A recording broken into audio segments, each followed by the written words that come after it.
Welcome back to the 801 Diaries podcast. I'm Emily, and Abby's not here because it is January 15th, also known as National Abbi Day. Happy birthday, Abby! Woohoo! So excited to be able to jump back on here this year to record this episode all about Abby.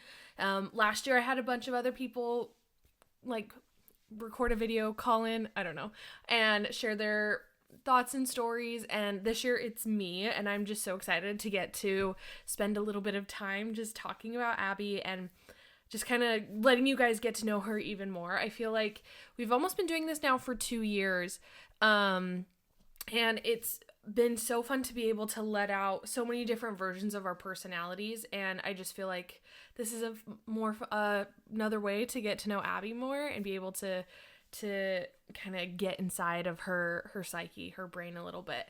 So some of my favorite things about Abby, she is the biggest memer, or just really knows how to make herself an iconic person, a meme, but a funny meme. I don't know, it's so good.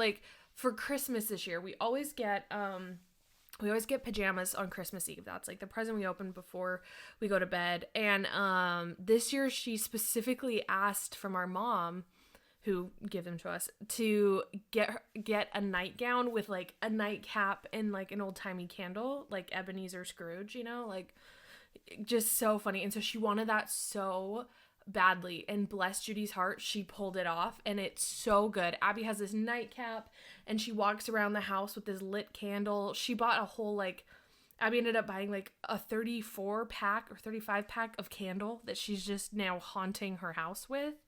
And I just think it's so freaking funny. She's just so good at that kind of stuff, whether it's that or all of her crazy iconic Halloween costumes. I know this year we talked a lot about my Lorax because it was pretty crazy, but that's truly just inspired by Abby. So like she's talked about, she's done Larry the Cucumber. That is one of my favorites of all time, is her Larry the Cucumber. And then, Mike Wazowski, Mr. Clean, Kevin Jonas. She just has done so many good ones. Her Hannah Montana last year wasn't a meme, but holy cow, it was so good. I was deep diving on Abby's TikTok today, and I kind of just went back to the beginning of her TikToks because it was so fun. And she, her first ones are, very sporadically posted, and then she started posting regularly. But her Hannah Montana outfit and the transitions she did, she nailed that.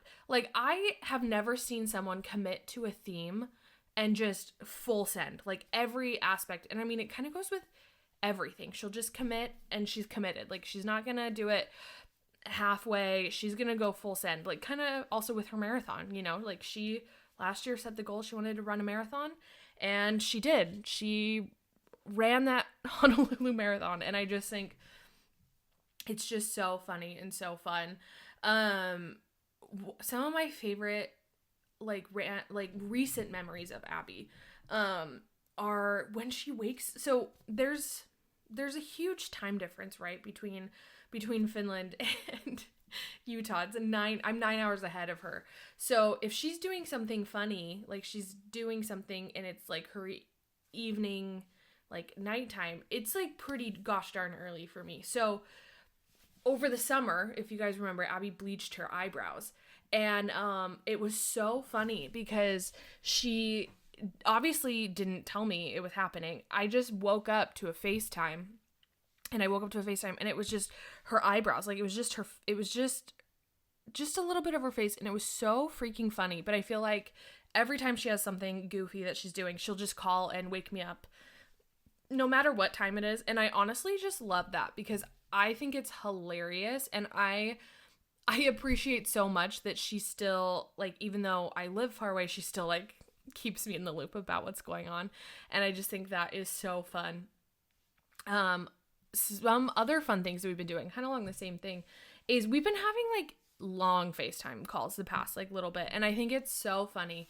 You heard on the episode last week, she was dyeing her hair, and we were on FaceTime till literally 3:30 in the morning. We started FaceTiming probably at 6 p.m.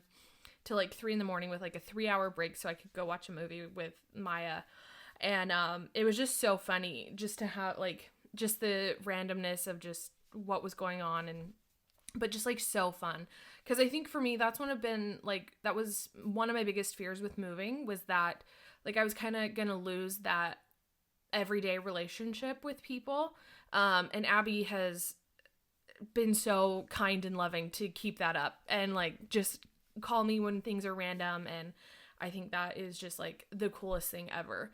Another thing that I love to do with Abby, and it's literally one of our favorite things, is that we love to go see a late night movie. It could be when, like, it doesn't matter, but like a late night movie, like a 10 p.m., 11 p.m. showing.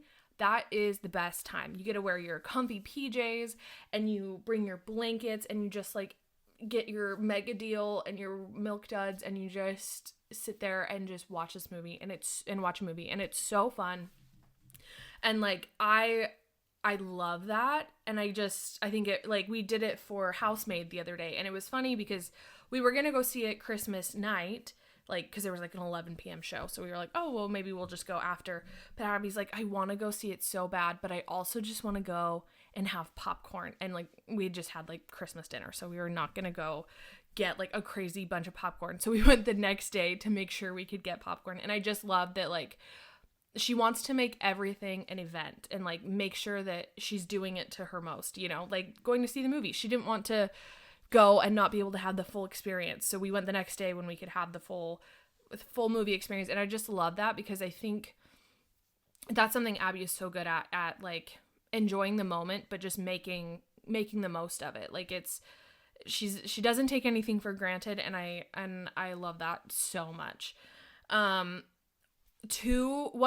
A couple of other things that like I've loved doing with Abby. So again, I was back in Utah for 3.5 weeks, and it's been really, you know, there were so many just like fun, silly times, but also like it was great to be able to have some pretty like serious conversations with her, you know. There's been a lot of stuff going on in my life, and it was nice to be able to just sit down and talk to her and like kind of get someone's opinion who wants the best for you, no matter what, even if that doesn't necessarily mean like what's best for them, kind of, you know. Like example, when I was deciding to move to Finland, and I was telling Abby about it, she was just so supportive, you know, even though at that point it meant like I was going to leave, and we were living together. And so it was going to change our relationship in such a huge way. But she knew that like it was something that I felt like I needed to do. And so she was so supportive, like just crazy supportive throughout everything. And I love being able to have both of those sides of Abby, and be able to kind of 1 minute be making jokes about the Hunger Games, if you know, you know, and then the next minute just be talking about like really serious life stuff, and kind of be able to do that. And I really appreciate that about Abby. One of the things that we were doing a lot while I was in Utah, and I will be in Utah when this comes out, but I'm recording it before, and we've promised ourselves we're going to do it differently, this time. But we had what we called rat time, where we would just like order food and watch shows together, and just like hang out and sit in her bed and just like have our little trays, whatever. And it was just so fun, so relaxing. We're gonna make our food this time. If we're gonna be rats, we're gonna make our food so it's healthy. But I just like love that we were able to just like sit and just watch Rick and Morty. And I've never watched Rick and Morty, but it was funny to like have Abby explain it all to me, because she knows what it's about. I still can't figure it out, but it was like really fun. And then one thing that we did, and we should do it again. Abby, let's do this again. Because now that I'm in Utah, like, we should do this again. A couple years ago, we did blind karaoke, and it was so flipping funny. It was so good. And then it got to the point where it wasn't even blind karaoke, and Abby was just laying on the couch with her little microphone, just singing to the TV. And I just thought I was looking back at videos of that, and it's so flipping funny. But yeah, I don't know. I just have really, especially the last year or 2 years or whatever, I've just really grown to appreciate even more every facet of Abbi, you know, whether it's the crazy, silly, goofy person or the serious person, you know, who you can have deep conversations with. But I've really just been so grateful for all facets of her, and the way that she's going into, like, the way that she's become. And so I'm excited for her. I'm excited to celebrate her quarter Quell, you know? We've been deep into Hunger Games for the past little bit. It's not ending, so don't worry, you guys. But she's turning 25. This is her 25th birthday, so we are having a quarter Quell birthday, and I'm so excited. I don't fully know what that means yet, but I'm figuring it out. Don't worry. But I just think it's fun. I think that I love that she just gets into these things, and I love that we can talk about them. I love that we have this podcast together, because this has also been such, like, an amazing thing for me personally, to be able to take the time every week and sit down and talk with Abbi, and go through all the things that we think are interesting, you know, and luckily you guys do too. That you guys keep coming back or something. So it's just been so great, and I'm so grateful for Abbi. I'm grateful for everything that she does, and just who she is as a young woman, and I couldn't be more grateful for her to be my co-host through this podcast and through it all. And I'm just so grateful, and I just love her. So happy birthday, Abbi. I hope you have the best quarter Quell ever. I hope you have the best birthday. You deserve it. Nobody deserves it more than you. And I'm so grateful for you. And we will see you guys all tomorrow for our regularly scheduled episode. And that's it. Bye, guys.